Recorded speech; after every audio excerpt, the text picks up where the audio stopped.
It's structured in a way that you ultimately want to reverse engineer the interview process to be, okay, here are the outcomes that I want to see from this candidate, or the traits that I want to identify in the person, or the answers that I want to hear, and which questions and which narratives and which conversations are going to allow me to uncover that as quickly as possible. And the reason I've gone with this as the artifact really is I feel the most effective hiring process for me is one that is short, sharp, and efficient. And to have that sort of process, really what you need is to be maximizing your time with the candidate, or the candidate's time with you, asking the questions that are going to be the most poignant to get to what you need to know about the candidate. And those could vary between candidates for the same role.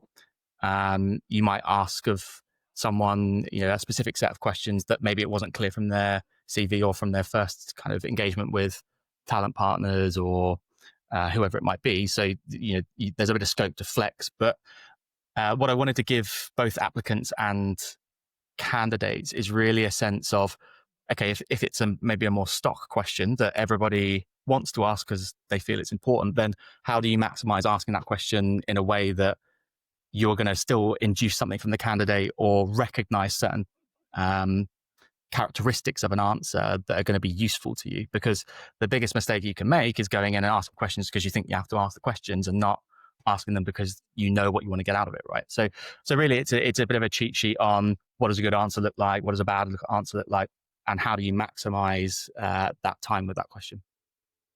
And of course, there's many more questions on there than you would ask in an interview. So as a hiring manager, what's your process for saying, and forgive me, I'm not quite sure how many questions we have. Let's just say there are 30 questions.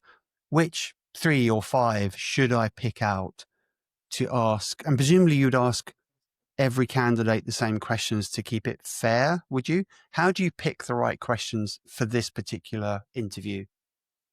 So I think, as I mentioned earlier, with the prep work, one of the things that I would do is with partners or with people internally, I say, okay, here are the skills that I need, here are the characteristics that I need, and here are the questions that I think are going to give us the best shot of uncovering those traits in those people. So, up front, it might be a question about, or it might seem like a pretty banal question of give me a time where you had to convince a stakeholder to release or not release or something like that.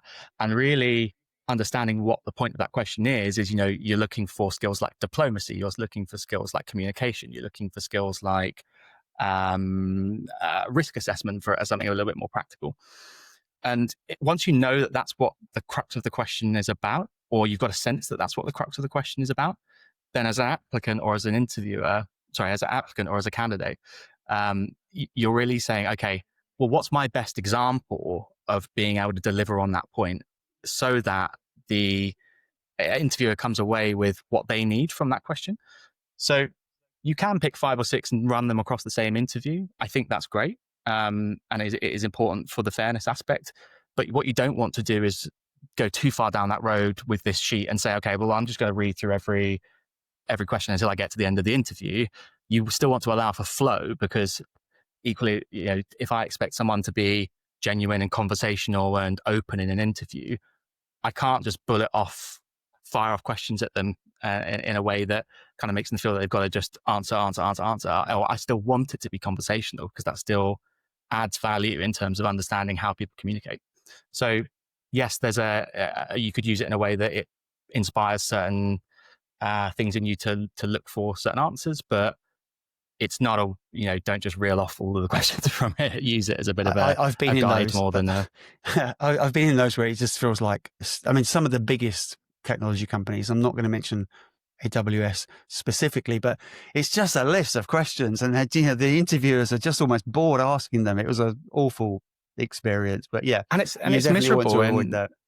It's miserable. It's miserable it's miserable for me if I would have to do it. It's miserable for the candidate, and really, that's really what turns someone off an interview process, right? Is they say, "Oh, bloody hell, it was just bullet quick fire questions," and that's not going to give you a reputation.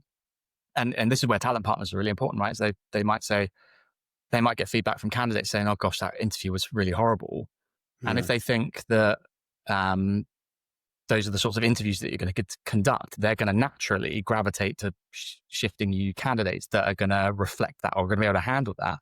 Whereas really that might not be the sort of behaviors that you want from people that you're hiring, right? Yeah.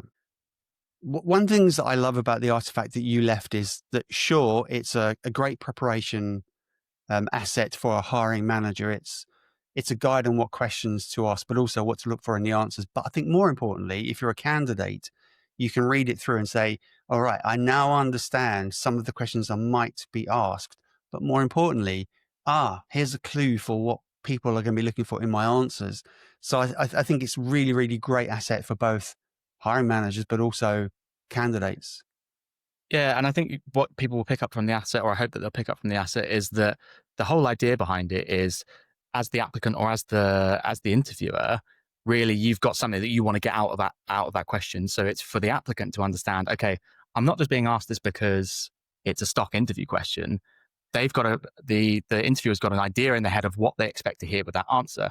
And the more you know about the interviewer, and the more you know about their challenges and their environment and their context, the better you are going to be able to do at tailoring your answer to their specific context. And, I think as part of the preparation, as an applicant, you want to understand that. You want to understand their challenges, but equally, you've got points that you want to get across, right? And it's a real skill and an art, and something that you only really nail down over many, many interviews, is how do I tailor my strongest points, and how do I tailor my points of authority that I can talk on to those specific questions, and how do I create that feed in a way that is, it's not forced and it's not jarring, but it is quite genuine. So that's really how a successful interview unfolds, right? Is that people get what they need from the answers, but you've also feel like you've delivered on what you want to get across about yourself. And I would also say, don't store this up and practice in that one interview for the job that you really want. Do as many interviews as you can, even for jobs you don't particularly want. There's nothing wrong with being offered a job and then saying it's just not quite right for me. But practice as much as you can in real situations before you get to that one that's critical. And if you've done the prep work beforehand, you have a better chance of landing that job. Completely. And I think that is, it's easier to give a more bespoke or more custom answer where the question's a little bit more specific, but there's nothing to say that any interview that you go to ever might start with a tell me about yourself kind of style question. And the worst thing that you could possibly do is reel off something that it sounds like you've written a pre-prepared speech, because that doesn't set the tone of the interview as a conversation. It sets it as a monologue. And, I've been in interviews before where maybe the first question I've asked is a couple of minutes in, and it's just, tell me a little bit about what you're doing here today, why you're here, why do you want the role? And then 10 minutes later, I've kind of switched off and and the person's gone on and they say, oh, sorry, I've probably gone a little bit long there. It's like, yeah, okay, fine. Yeah. But it's not that don't recite what your answers are going to be, because not only does that set you up for failure and that you might not get asked those questions, but also it doesn't create a we're having a conversation sort of tone. Yeah, I agree with you. I hate those questions. And you can just tell when someone's off and they say, well, my first pet was a cat. Yeah. And you go, oh my God, this is going to be like a long answer. And the ones who get it right, who say, they don't just kind of go, well, I'm an engineer. But they've got sort of 20, 30 seconds of, well, I'm an engineer and I used to do this and now I'm doing this. And what I really like to do is this. Yeah. And what they do is they give you a platform as an interviewer to say, can we dive into that thing a little bit more, and puts the control back. And that's a really good point, right? Is like, you want to be able to give your answer in a way that leaves it open for the interviewer to give a follow-up question. And, you want to have delivered on your points, but maybe leave a little bit of room for them to say, okay, they can ask a little bit more detail about this specific thing if that piques their interest. So, a varied but a well-structured answer to certain questions is going to entice a more natural flow to that conversation. So again, it comes back to the thing of not being too prescriptive. And I think I know I've spoken a little bit about maybe, as an engineer coming into a role or someone from a cross-functional team, but it's true of managers and it's true of senior leadership as well, right? Like, what you don't want to do is come across as, I'm going to hog all of the airspace, and because that will portray a certain leadership style or a certain management style. Really, you want to, treat the interview almost as a, let me get what I can get out of you, sort of experience, in in that you're showing then your qualities of being able to engage with other people. It's your communication style, and is that going to work in a management or a leadership role at that organization? And that again is a way that you can separate yourself, if it's a transitional role for you, or if it's a role perhaps that you've not interviewed for before. Yeah.